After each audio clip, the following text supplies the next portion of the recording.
एक छोटे से गांव के किनारे, जहां सुबह की पहली किरणें खेतों को सुनहरा रंग देती थीं, वहीं रहता था एक कारीगर रामदास। वो कोई साधारण इंसान नहीं था। उसके हाथों में जैसे जादू था। वो मिट्टी से ऐसे खिलौने और बर्तन बनाता जिनमें जान सी बस जाती। हर खिलौना उसकी मेहनत, उसकी भावनाओं और उसके सपनों की कहानी कहता था।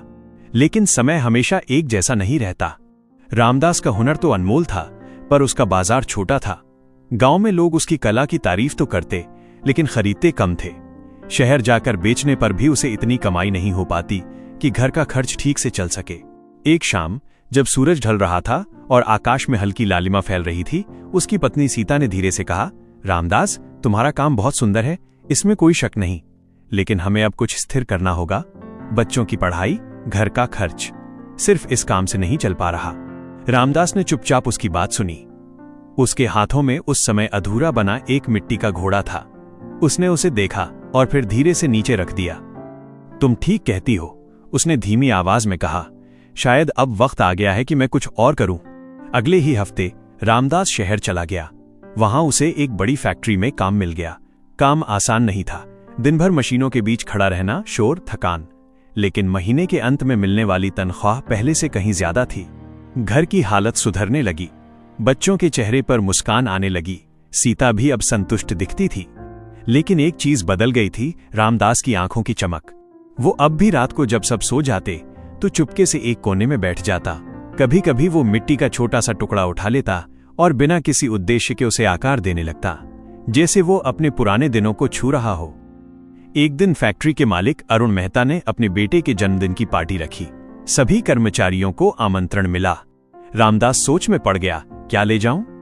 उसके पास पैसे तो थे, लेकिन मन नहीं मान रहा था कि वो बाजार से कोई साधारण खिलौना खरीदे। उस रात उसने महीनों बाद अपने हाथों को खुलकर काम करने दिया। उसने एक छोटा सा हाथी बनाया, इतना सुंदर, इतना जीवंत कि लगता था अभी चल पड़ेगा। उसने उसे रंगों से सजाया और बड़े प्यार से पैक कर दिया। पार्टी का दिन आया। हर कोई महंगे और चमकदार गिफ्ट लेकर आया था। रामदास थोड़ा संकोच में था, लेकिन उसने अपना उपहार चुपचाप एक कोने में रख दिया। जब गिफ्ट खोलने का समय आया तो बच्चे एक एक करके अपने तोहफे खोलने लगे। महंगे खिलौने थे, रोबोट, कार, वीडियो गेम्स। लेकिन जैसे ही रामदास का दिया हुआ मिट्टी का हाथी सामने आया, माहौल बदल गया। बच्चे की आंखें चमक उठी। पापा, ये देखो, ये कितना अलग है। उसने हाथी को हाथ में लिया और खुशी से उछल पड़ा। बाकी बच्चे भी उसके पास आ गए। मुझे भी ऐसा चाहिए, ये तो सबसे अच्छा है। कुछ ही पलों में वो साधारण सा मिट्टी का खिलौना पार्टी का सबसे खास आकर्षण बन गया। अरुण मेहता ये सब देख रहे थे। उन्होंने रामदास को बुलाया और पूछा, ये खिलौना तुम कहां से लाए? रामदास मुस्कुराया, सर, ये मैंने खुद बनाया है। तुमने? मेहता जी हैरान रह गए। रामदास ने अपनी पूरी कहानी उन्हें बताई। गांव, मिट्टी के खिलौने, संघर्ष और मजबूरी में नौकरी। कुछ देर के लिए मेहता जी चुप हो गए। फिर उन्होंने गंभीरता से कहा, रामदास, तुम्हें पता है तुम्हारे हाथों में कितना बड़ा हुनर है? रामदास ने नजरें झुका लीं। सर, हुनर तो है, लेकिन उससे घर नहीं चल पा रहा था। मेहता जी ने हल्की मुस्कान के साथ कहा, शायद इसलिए क्योंकि तुम्हें सही मंच नहीं मिला। अगले ही दिन मेहता जी ने एक नया प्रस्ताव रखा। मैं चाहता हूं कि हम मिलकर एक खिलौनों का ब्रांड शुरू करें, हैंडमेड, इको फ्रेंडली और खास, और इस काम का नेतृत्व तुम करोगे। रामदास को विश्वास नहीं हुआ। लेकिन सर, मैं तो सिर्फ एक कुम्हार हूं।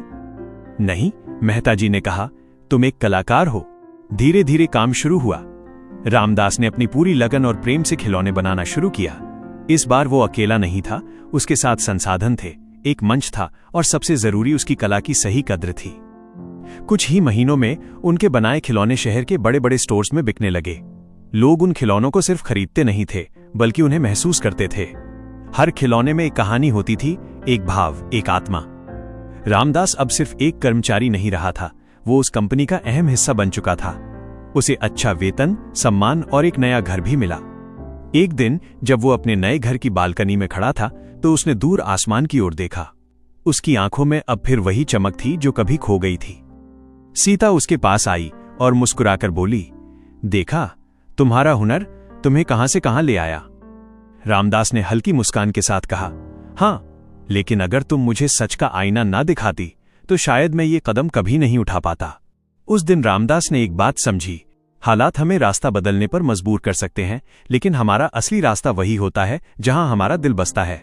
सीख, जीवन में परिस्थितियां चाहे जैसी भी हों, अगर आपके पास कोई हुनर है तो उसे कभी छोड़ना नहीं चाहिए। सही समय और सही अवसर मिलने पर वही हुनर आपकी पहचान और सफलता का सबसे बड़ा कारण बन सकता है। दोस्तों, ये कहानी आपको कैसी लगी कमेंट में जरूर बताएं। अगर कहानी अच्छी लगी हो तो वीडियो को अपने दोस्तों में शेयर कर दो और ऐसी छोटी छोटी प्रेरणादायक कहानी के लिए हमारे YouTube चैनल को सब्सक्राइब कर लो और हाँ, बेल आइकन जरूर से दबा दो ताकि हमारी अगली वीडियो सबसे पहले आपके पास पहुंच जाए। Thank you.